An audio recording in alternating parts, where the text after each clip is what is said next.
What's going on? Jake here with Uncommon EDC, checking out a wallet from Everyday Adventure Co. This is the Rubicon Minimalist Wallet.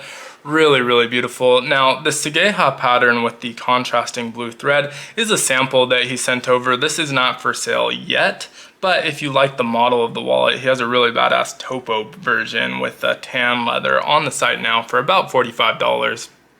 And so, he did send this sample over for me to check out, but he wasn't looking for a review or anything like that. In fact, I asked him if I could make a video on it because I just thought it was too beautiful not to show off on the channel, but didn't want to cause any headaches since it's not a released product yet. And so did want to get permission before talking about it. He did give that. And this isn't going to be a review quite yet. This is just kind of that first look at it after I've had some pocket time with it and am able to give a more kind of thorough opinion on it. I will come back and revisit this in a few months, but for now, let's look at what we have. So all leather, we have a Wicket and Craig black bridle leather on the back. I'm not sure what the blue leather is, but if you get the Topo version, that has a Horween Dublin English tan leather on the front section. So I'm sure once this does release, he'll have the leather listed in the listing. So if that's something you're interested in, definitely check that out when it does drop. But as the name implies, really kind of a minimalist wallet meant to carry 6 to 9 cards max. And I carry a little bit less than that, but it's nice and versatile in terms of how you carry them. So you do have this front 2/3 pocket, and that has a diagonal cut to it, so it leaves the top third of your card exposed. You can see on the bottom right, you have the Everyday Adventure Co. logo. If we flip to the back, we have the same thing, just opposite, and a text version of that logo stamped on the bottom. And then finally, we have this kind of full-length pocket in the middle that allows you to carry some spare cards that maybe you don't use as much or need to access as often, but it also doubles as a place to put cash or receipts, pictures, whatever you want to stuff in there other than credit cards that is small enough. And so I'm going to go ahead and load this up with my sample loadout just so you can get an idea of what will fit in here. But dimension wise, we're looking at 2.75 inches wide, 3.83 inches tall. And remember, these are handmade by Brandon at Everyday Adventure Co. right here in the US. In fact, he's local to me. And so being handmade, there might be small variations in those measurements. We're talking 1 to 2/100th of an inch, but just keep in mind they're handmade, so it might not be the exact measurement, but really minimal. No matter what, it's going to be pretty comparable and fit in that front pocket, no problem whatsoever.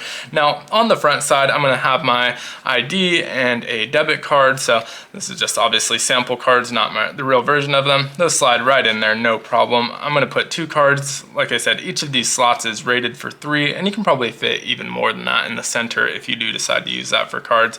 Now, flipping this around, I'm going to go with my work debit card as well as an RFID blocker. So these are leather wallets, meaning that they do not block RFID on their own.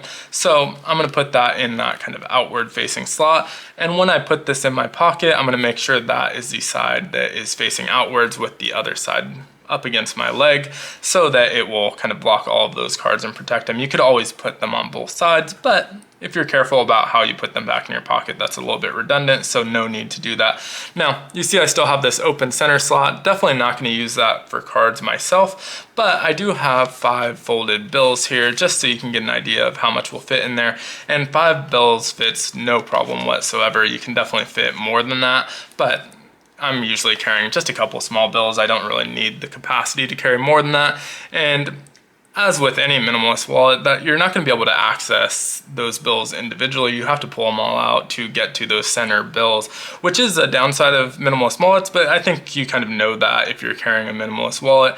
And if it's something where you have to carry a bunch of large bills, you don't want to pull them all out at once, I would just put 1 or 2 in here and carry the others elsewhere. That's usually what I do since I'm not super cash heavy in terms of how I do transactions. But if you are someone that does a lot of cash transactions, something to keep in mind, it will fit more, but you do have to pull them all the way out to access that cash. But really beautiful wallet. I love the way this turned out. The Seigaiha pattern with that blue thread looks excellent, and he's going to be able to do some really cool things being able to cut those different patterns. So definitely excited to see what he comes out with next. Like I said, give him a follow on Instagram if you're just interested in seeing new products. He's definitely into EDC and makes things that he wants to carry. So for example, right now on his site, he has the Knipex slip for those smallest Knipex pliers. And in the past, he's done like curator holders, things like that. And so he makes really interesting and different things than you're gonna find from someone who's just making leather products on Etsy and not necessarily into EDC. But give him a follow, and if you're interested in PVC patches, he actually just dropped these, so wasn't planning on including these, but they came in time for the video. And so these are his new PVC patches. I believe the first one he's launched. He's done some leather patches and maybe even some embroidered patches in the past, but I believe these are the first PVC. Came out really, really cool. So if you're into them and like cactuses, I'm super into cactuses. When I first started kind of gardening, I started with cactuses because they're hard to kill. And so really, really like how these came out. But definitely check those out. I'll leave a link to the store, the wallet, the patches in the description, and then follow him on Instagram if you're interested in learning more and seeing what's dropping next. That's usually the first place you're gonna find out is through Instagram. But let me know what you think down in the comments below. As always, be sure to like, comment, subscribe, and hit the notification button. And I hope you have a great one. Take care.